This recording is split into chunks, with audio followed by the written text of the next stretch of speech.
hey. You gotta think about it. Think about it. Game Girl, Game Boy, Superstar DJs. Here we go! Hey girl. Hey guys, I hope you're all well. Slightly different video today, really quite different from what I'd normally do. Still retro related, but not retro gaming related.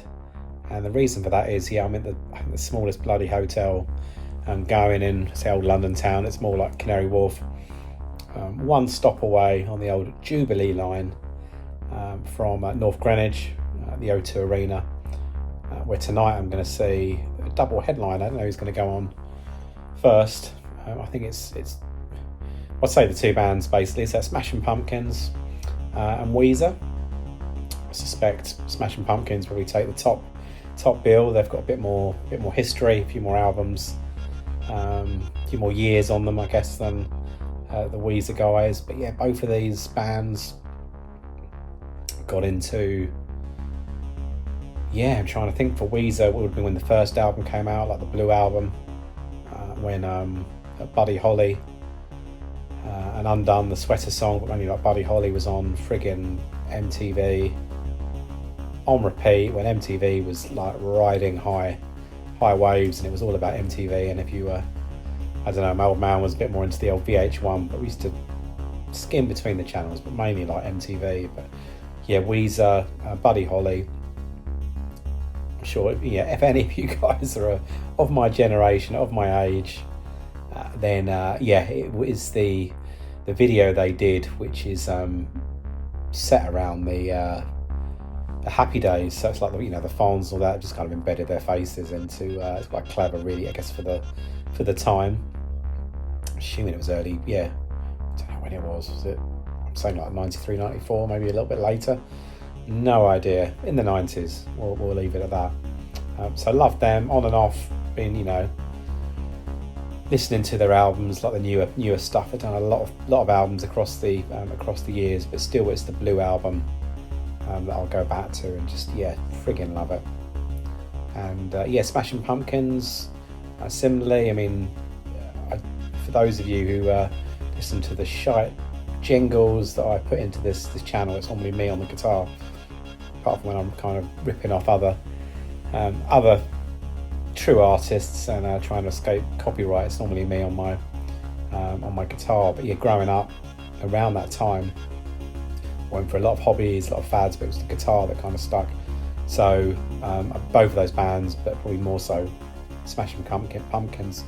I'd try and learn the tunes. Perhaps not badly, that we get away with a bit of rhythm guitar, and some of the solos done extremely badly. But I haven't got the skills of Billy Corgan or James Iha on lead guitar. They're both fucking awesome. So I'm really looking forward to seeing them tonight.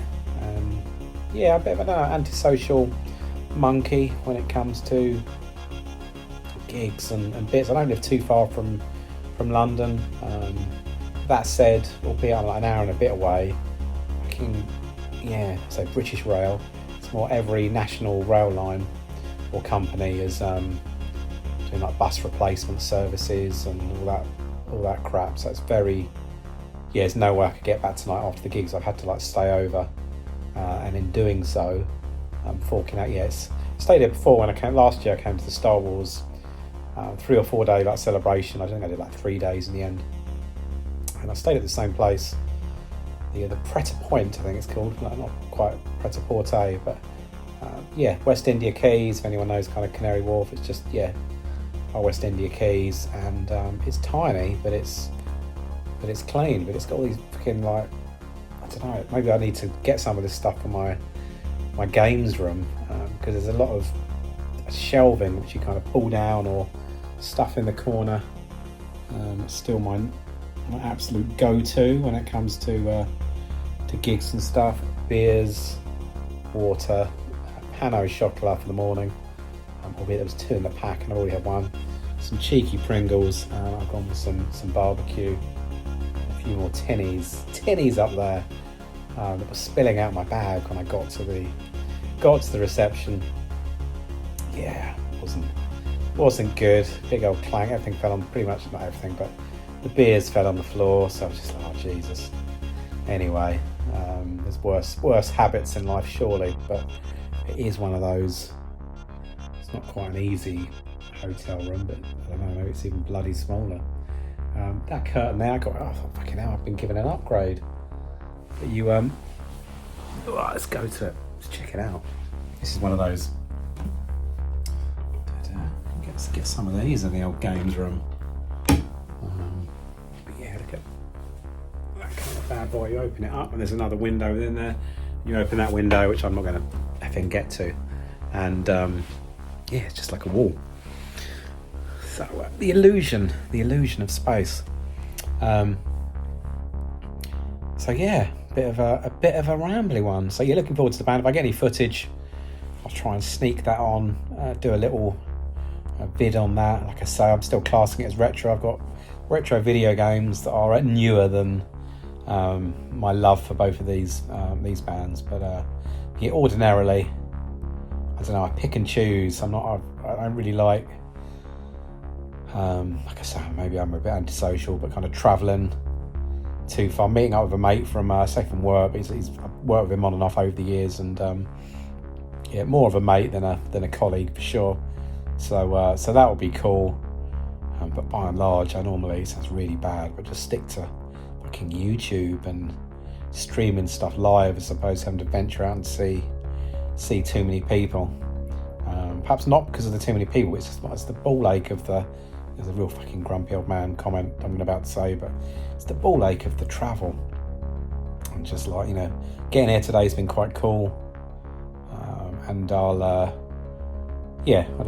popped up in a couple of places, so maybe I'll talk about that in a sec, but it's the getting back, the gig finishes, and you're looking at your clock and you think, fucking, how when's the train am I gonna make the train? And there's like chaos, everyone's just trying to, run out of the building. It's a bit of a ruddy faff.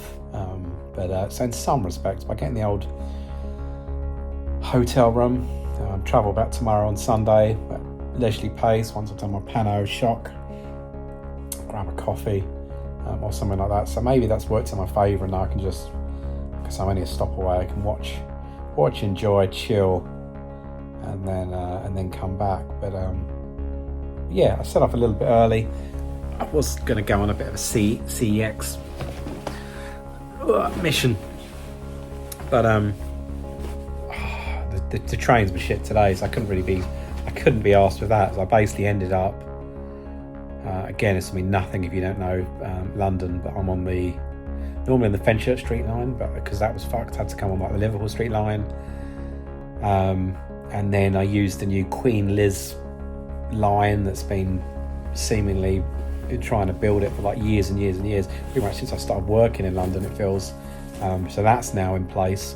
So I jumped out Liverpool Street and then just went straight to Oxford Street and went to HMV, and I think it's moved place. I think the original one shut down, probably in the turmoils of COVID and all the shit that passed. But this one was a bit smaller, but not too bad, far bigger than the one that's local to me. And again, I'm just really chatting like everyone knows what the hell HMV is, and if you've never been to the UK, or you don't live in the UK, then you probably haven't got a Scooby. But basically, they do music. They do a few things actually. They do like music, films, DVDs, T-shirts. I think this Warriors one actually might be from an HMV. T-shirts, merch, record players, a few like little technical bits, but I think people mainly used to, back in the day, it was mainly for music, and then I think the film bit grew after, so I kind of popped in there, and I had some being quite calculated in what I pick up. So I think this is scanning through, bar one of them, all of the others, but really on my wish list, and it was a 3 stories, bloody hell, 3 floors. It's kind of a bit American, haven't I? And trying to think which way around it was. I think it was the top floor was all the films and stuff. The basement for all the music, there's loads of vinyl, stuff like that. And then the middle floor was more t-shirts and There's board games and D&D stuff, which I thought was quite cool. So I'll do little sort of like pickups. Bloody, I can't remember who was talking about this. Apologies if you watch this video. I'm not prepared. Otherwise, I'd go back through and work out who it was. But someone recommended, might have been X-File.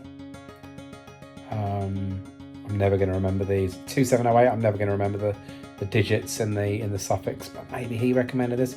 Green Room. You can see. It's got Patrick Stewart in it. All these were fairly for Blu-ray, $5.99. Last minute gig. Targeted by ruthless club owner and his associates with disastrous consequences. Claustrophobic thriller, probably a bit like what's going on in this little hotel room.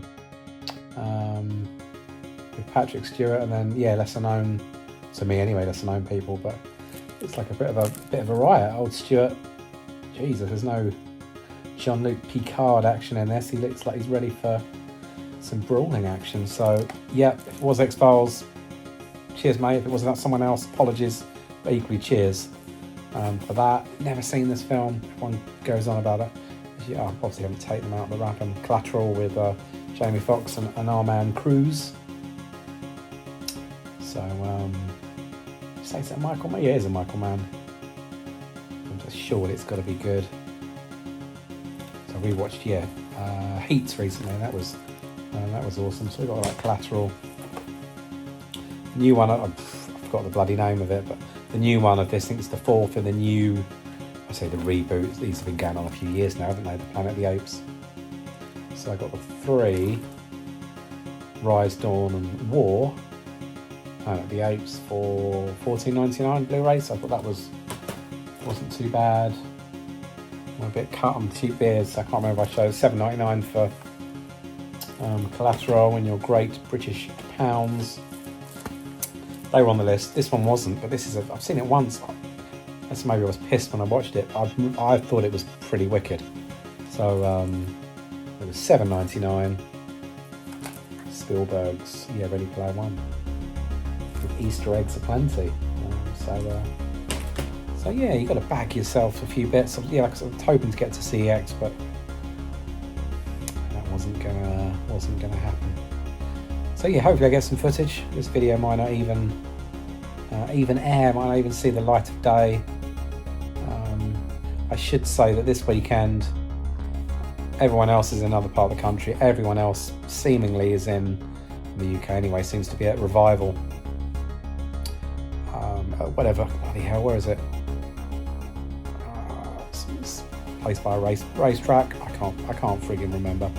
Everyone seems to be there. If I wasn't here, genuinely, if it wasn't for seeing these two bands that have been on my list for forever, I say forever, since whenever I got those albums in the 90s, I would be at Revival. So hopefully there's another Revival, and I'll get my ass along to that. But today it's got to be about the Pumpkins. It's got to be about Weezer. A tricky choice, but made all the easier by the fact that I think this one I got tickets just a while ago, so it predates. That's my excuse. And what other, so in terms of events, I think really I'm going off just tangent by tangent. It's like again just for the UK people, a bit like Mallet's Mallet, Timmy Mallet, where each topic kind of just bounces into a slightly linked one. So Black Country, we'll go with that. Events, looking forward to that. I think it's in a new venue, bigger venue, but not too far from where the original one was, in Briley Hill. And Christ, what else am I saying? Nottingham Video Game. How can I forget that? Nottingham Video Games Expo. Oh my dear Lord, is it the third or the fourth one? I think we've been to all of them. But myself and Scotty, Marathon Gamer, going to be heading to that. I think I'm giving a couple of the guys a lift as well. So it should be a bit of a road trip. But the big road trip, and I think Scott's announced it on his channel, so I don't feel bad by saying it in case he didn't want folk to know. Clearly, he does want folk to know. But yeah, we're heading to Blackpool Gaming Expo later on in the year. He's been to it before. Most people, I think, apart from me, it seems to have been to it. But I think it's more of an expo in terms of more about things to play as opposed to necessarily things to buy. I hope there's a bit of both. Will be good.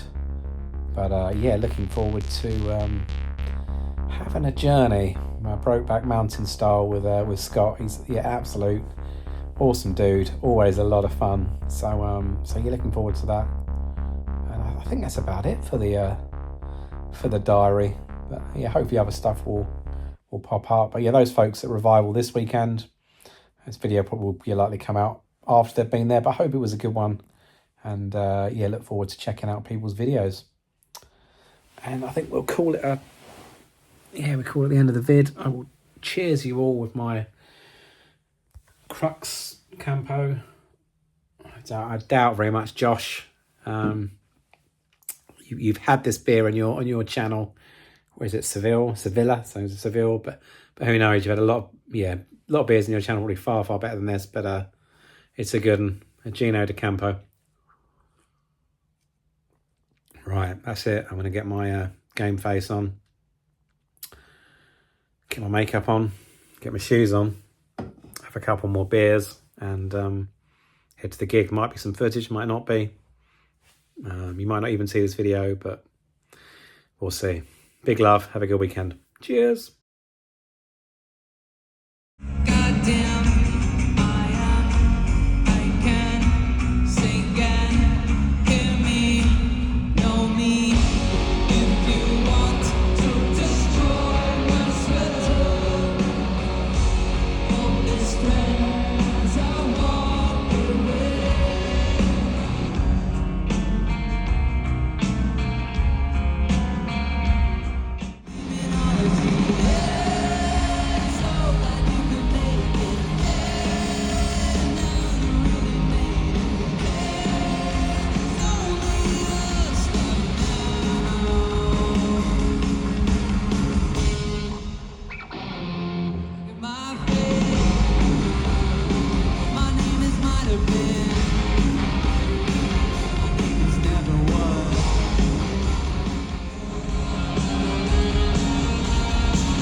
Hey guys, if I got the editing right, then hopefully you would have seen some of the footage from Weezer Smashing Pumpkins. It was last night, so today's Sunday, that was Saturday night, and it was pretty blooming awesome.